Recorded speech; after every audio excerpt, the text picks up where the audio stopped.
Shalom, my brothers and sisters. Shalom. My name is Symmanayah, and this is an end time alert. End time alert number 33. Yashar'al's Great Migration, part 20. And many of you may ask, of whom am I referring when I say Yashar'al? Yashar'al is a nation of believers. A nation that's commonly referred to in many scriptures and by many as Israel. Yashar'al, both Hebrew and Goyim, Gentiles or other nations, made one through the power, through the sacrifice, through the resurrection of Yahusha, Mashiach, Yahusha, the Messiah. Again, my name is Symmanayah. Will Yashar'al be gathered from the four corners of the earth?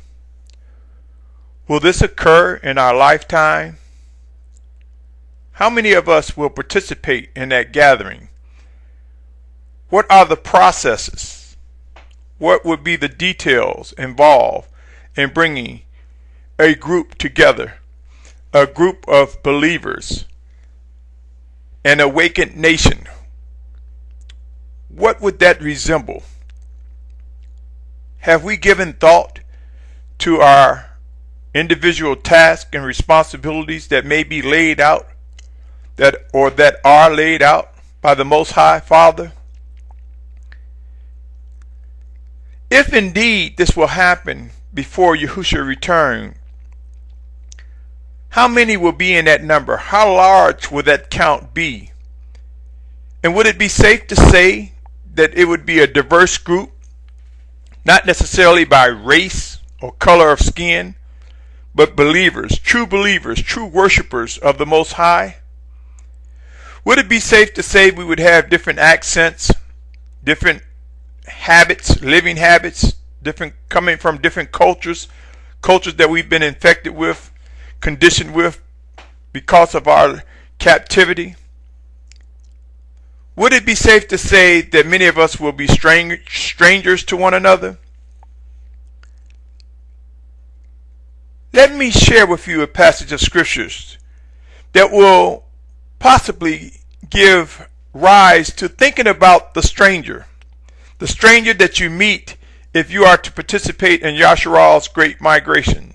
Strangers that will be right next to us, right beside us, within our own camps, as we begin to come together in Yashar'al's Great Migration.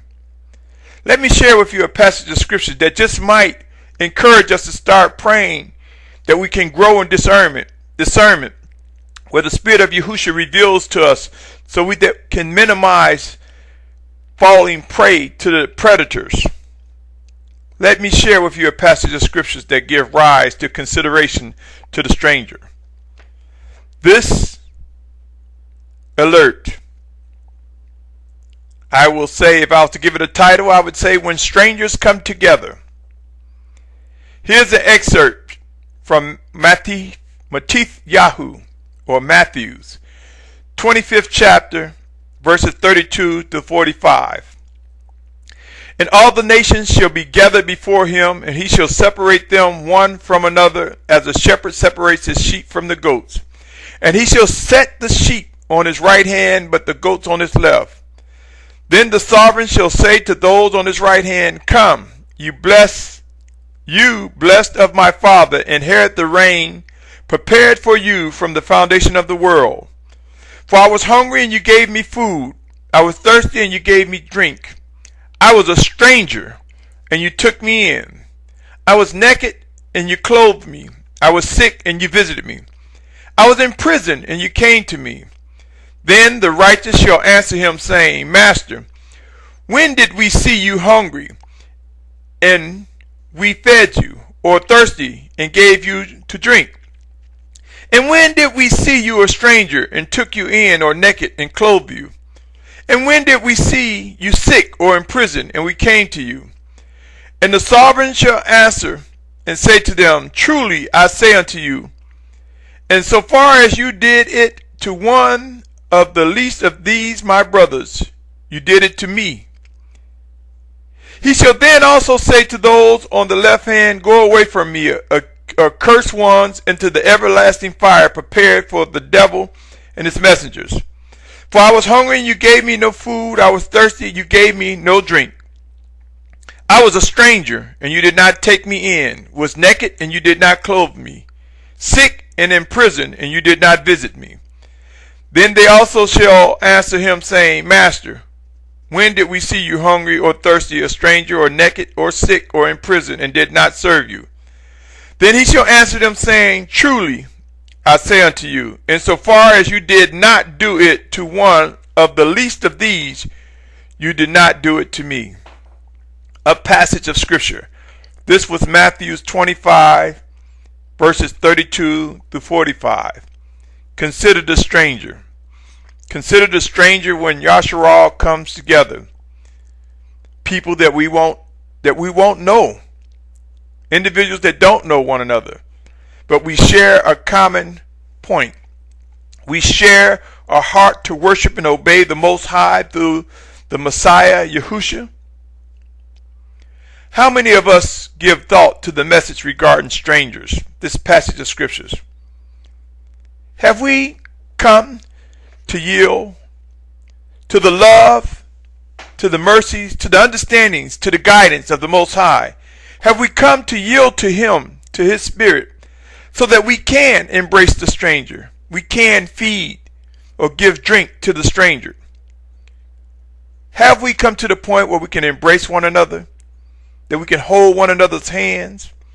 That we can watch over one another, guard one another, and the righteousness that is bestowed upon us, that is given to us through the oneness in spirit. How many of us believe it is important to get to know the voice of the Spirit of Yahusha so that we may receive His revelation or His unveilings, which is discernment? How many of us are attempting to grow in discernment, become sensitized? How many of us are boldly speaking to one another, not afraid of being judged or facing right rulings, not afraid of being corrected?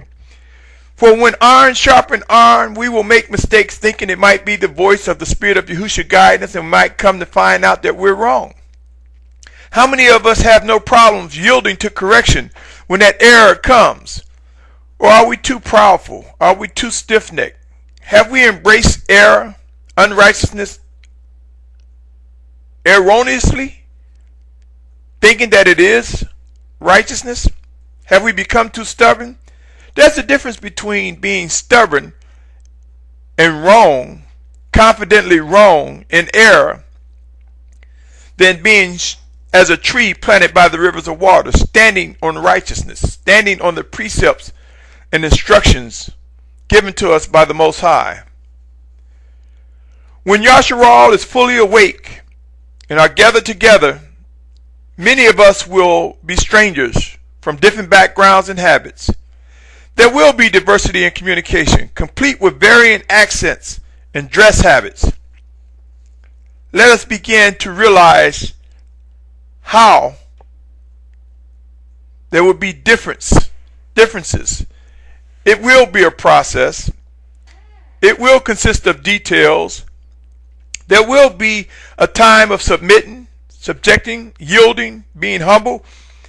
And there will be a time for those who have been designated, who have been called in or chosen to be leaders, to be servants, to execute right rulings, so that the shaping of Yashar'al, an awakened nation, will have the form described in Scripture.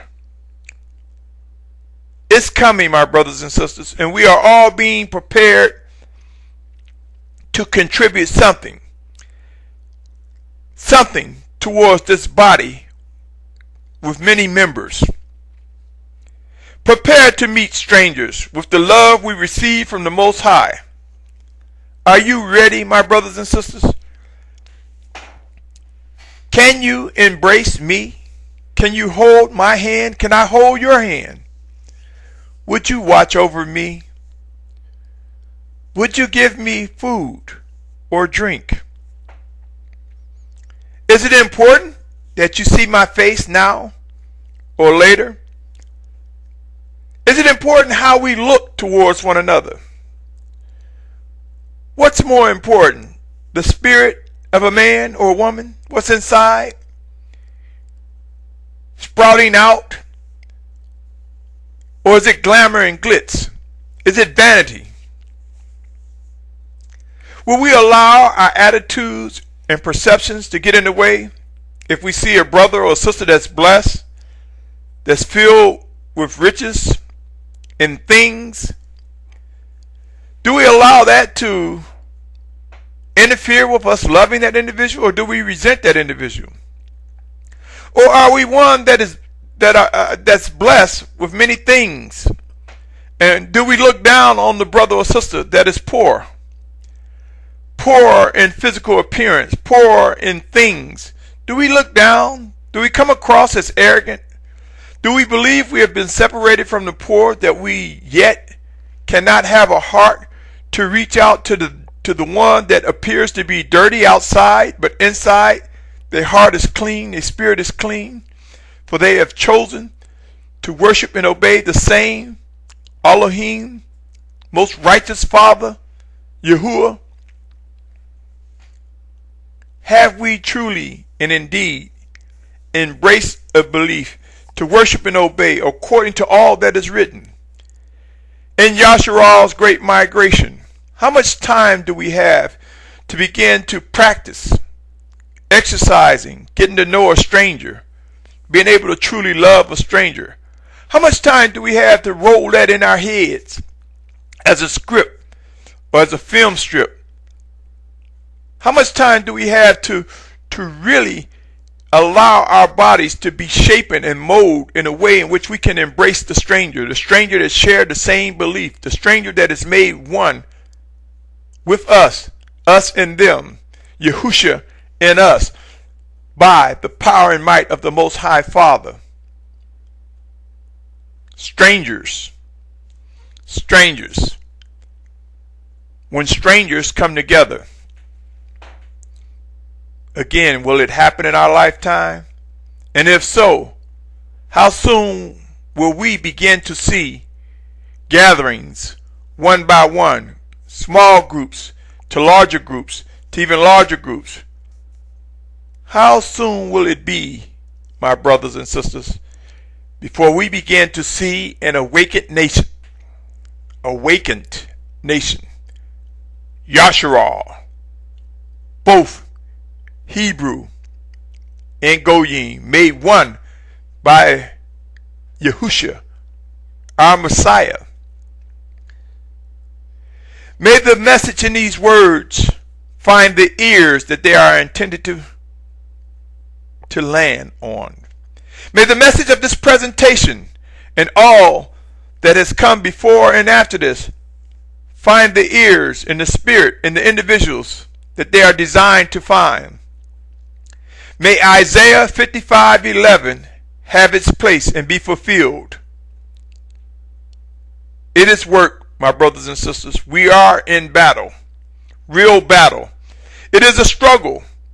In spite of all the things we are experiencing in life, whether it be job, family, housing condition, health, it is a struggle. It is a battle. A battle that we find victory in Yahusha HaMashiach. Rise up, my brothers and sisters.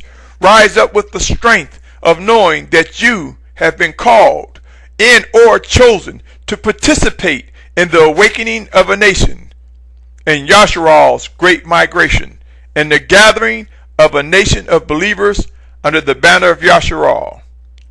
This has been an end time alert. It is real, my brothers and sisters. Stay tuned, as more will come by the favor of the Most High Yahuwah. Shalom. Shalom. Shalom.